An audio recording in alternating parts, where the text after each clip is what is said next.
ಇದೇ ವಿಚಾರಕ್ಕೆ ಸಂಬಂಧಪಟ್ಟಂತೆ ಮಾತನಾಡಲಿಕ್ಕೆ ಸ್ವತಃ ಸಂತ್ರಸ್ತರೇ ನಮ್ಮ ಜೊತೆಗೆ ನೇರ ಸಂಪರ್ಕದಲ್ಲಿ ಜಾಯಿನ್ ಆಗಿದ್ದಾರೆ. ಅವರನ್ನ ಮಾತನಾಡಿಸ್ತಾ ಹೋಗೋಣ. ಮೇಡಮ್ ನಮಸ್ತೆ. ನಮಸ್ಕಾರ ಸರ್. ಏನಾಯ್ತು? ಅಷ್ಟು ಜನ ಸೇರ್ಕೊಂಡು ಹಲ್ಲೆ ಮಾಡ್ತಾ ಇದ್ರು, ಏನಾಯ್ತು ಅಂತ ಹೇಳಿ. ಇದು 10 ಸಾರಿ ಆಯ್ತು ಸರ್ ಹಿಂಗೆ. ಆಮೇಲೆ ನಮ್ಗೇನ್ ಹೇಳಿದ್ರು ಪಂಚರು, ನಾವ್ ಹೇಳ್ತೀವಿ ಅಂತ ಹೇಳ್ಕೊಂಡ್ರು. ಬಟ್ ಅವ್ರಿಗೇನು ಹೇಳಿಲ್ಲ ಸರ್ ಅವರು.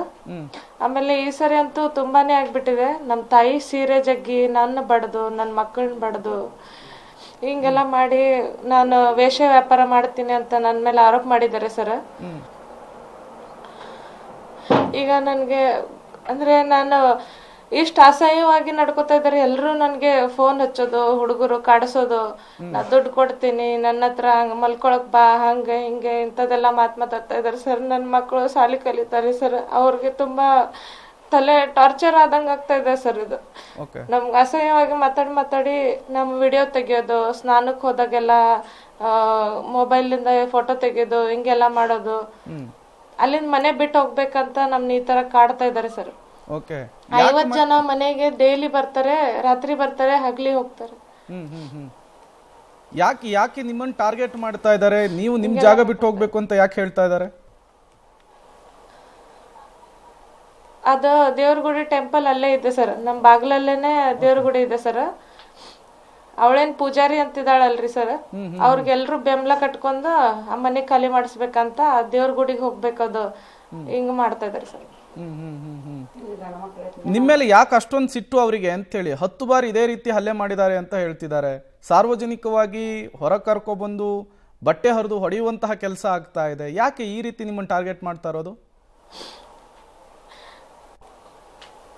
ಆ ರೀತಿ ಯಾಕಂದ್ರೆ ಸರ್ ನಾನು ಅಲ್ಲಿಂದ ಬಿಟ್ಟು ಹೋಗ್ತಾ ಇಲ್ಲ ಸರ್. ಅದ್ರ ಸಂಬಂಧ ಈ ತರ ಮಾಡ್ತಾ ಇದಾರೆ. ನಾನು ಯಾರ ಮನೆಗೆ ಹೋಗಲ್ಲ, ನಾನು ಅವ್ರ ಮಾತು ಕೇಳಲ್ಲ. ಅದ್ರ ಸಂಬಂಧ ಈ ತರ ಆಗ ಅವ್ರ ಮಗನು ಬಡಗ್ ಬರ್ತಾನೆ ಸರ್. ಪೊಲೀಸ್ ಸ್ಟೇಷನ್ಗೆ ಹೋದ್ರೆ ಅವ್ರಂದ್ರು ನೀವು ಪಂಚರಲ್ಲೇ ಮುಗಿಸ್ಕೋಬೇಕು ಅಂತಂದ್ರು. ನನ್ಗೆ ಅವ್ರು 50 ಜನ ಇದ್ರು ಸರ್. ಪೊಲೀಸ್ ಸ್ಟೇಷನ್ ಹೊರಗಡೆನು ಟೆಂಪೋ ಫುಲ್ ತುಂಬ ಬಂದಿತ್ತು. ನನ್ನ ತಾಯಿ, ನಾನು, ನನ್ನ ಮಗಳಷ್ಟೇ ಹೋಗಿದ್ದೀವಿ ಸರ್. ನಮ್ಮನ್ನೇ ಆರೋಪಿ ತರ ನೋಡ್ತಾ ಇದಾರೆ ಪೊಲೀಸ್ ಸ್ಟೇಷನ್ ಅಲ್ಲಿನೂ ಧಮಕಿ ಕೊಡ್ತಾ ಇದಾರೆ ಸರ್. ಅನ್ಸುತ್ತಾ ಇಲ್ಲ ಅವರ ಪೊಲೀಸ್ ಸ್ಟೇಷನ್ ಅಲ್ಲಿ. ಈಗ ನಾನು ಒಬ್ಳೆ ಏನ್ ಮಾಡ್ಬೇಕು ಸರ್? ನನ್ ಗಂಡ ಸರಿ ಇಲ್ಲ. ನೀವ್ ಎಷ್ಟು ಜನ ಇರೋದು ಮನೇಲಿ? ನನ್ ತುಂಬಾ ಅಪಮಾನ ಮಾಡಿದ್ದಾರೆ ಸರ್. ನಮ್ಮ ಮನೇಲಿ 2 ಮಕ್ಕಳು, 5 ವರ್ಷದ ಮಗು ಇದೆ, ಒಂದ್ 13 ವರ್ಷದ ಮಗಳಿದ್ದಾಳೆ. ನನ್ ತಾಯಿ 60 ವರ್ಷ ವಯಸ್ಸಾಗಿದೆ, ಅವಳನ್ನು ಕೂಡ ಬಡ್ದಿದ್ದಾರೆ. ನಾನು 4 ಜನನೇ ಇರೋದು ಸರ್. ನಿಮ್ ಗಂಡ ಇದನ್ನೆಲ್ಲ ಪ್ರಶ್ನೆ ಮಾಡಲ್ವಾ ಅವ್ರಿಗೆ? ನನ್ಗಿಲ್ಲಿ ಯಾರು ಪರಿಚಯ ಇಲ್ಲ. ನನ್ ಗಂಡ ಸರಿ ಇಲ್ಲ ಸರ್, ಕುಡ್ಕ. ಈಗ ಪೊಲೀಸ್ ಕಂಪ್ಲೇಂಟ್ ಏನಾದ್ರು ಕೊಟ್ಟಿದ್ದೀರಾ? ಪರವಾಗಿ ಯಾರು ನಿಂತ್ಕೋತಾ ಇಲ್ಲ ಸರ್. ಪೊಲೀಸ್ ಕಂಪ್ಲೇಂಟ್ ಕೊಟ್ಟಿದ್ದೀನಿ ಸರ್ ನಾನು. ಬಟ್ ಇನ್ನು ಯಾರು FIR ಆದ್ರೂ ಯಾರು ಪಂಚನಾಮಕ್ ಬಂದಿಲ್ಲ. ಗುಡಿ ಎದುರುಗಡೆ ಕ್ಯಾಮ್ರಾ ಹಚ್ಚಿದೆ ನೋಡ್ರಿ ಅಂತ ಹೇಳಿದ್ರು, ಯಾರು ನೋಡಿಲ್ಲ ಸರ್. 50 ಜನ ಬರ್ತಾರೆ ಅಂತ ಹೇಳಿದ್ರು ಅವ್ರು. ಪೊಲೀಸರು ನನ್ ಕೇಳ್ತಾ ಇದ್ರು, 50 ಜನ ಬರ್ತಾರಮ್ಮ ನಿಮ್ ಮನೆಗೆ ಅಂತ. ನಾನು ಒಂದು ಪ್ರಶ್ನೆ ಕೇಳ್ತೀನಿ ಸರ್. ಎಲ್ಲಾರು ಹೆಂಗಸರಿಗೆ, ಅಲ್ಲಿಂದ ಹೆಣ್ಮಕ್ಳಿಗೆ ಕೇಳ್ತೀನಿ, ಅವ್ರೇ 50 ಜನ ಗಂಡಸರ ಜೋಡಿ ಒಂದೇ ಹೆಣ್ಣು ಮಕ್ಕಳಕ್ ಸಾಧ್ಯನಾ ಸರ್? ನಾನು ಇಷ್ಟ ಅಸಹ್ಯವಾಗಿ ಮಾತಾಡೋಕೆ ಅವ್ರು ನನ್ನ ಇಷ್ಟ ಇದನ್ ಮಾಡಿದ್ದಾರೆ ಸರ್. ನನ್ನ ಮಕ್ಕಳ ಮುಂದೆ ನನ್ಗೆ ಅಪಮಾನ ಮಾಡಿ ನನಗೆ ಸಹಿಸೋ ತಾಕತ್ತಿಲ್ಲ ಸರ್. ಅದಕ್ಕೆ ನಾನು ಬಂದಿರೋದು.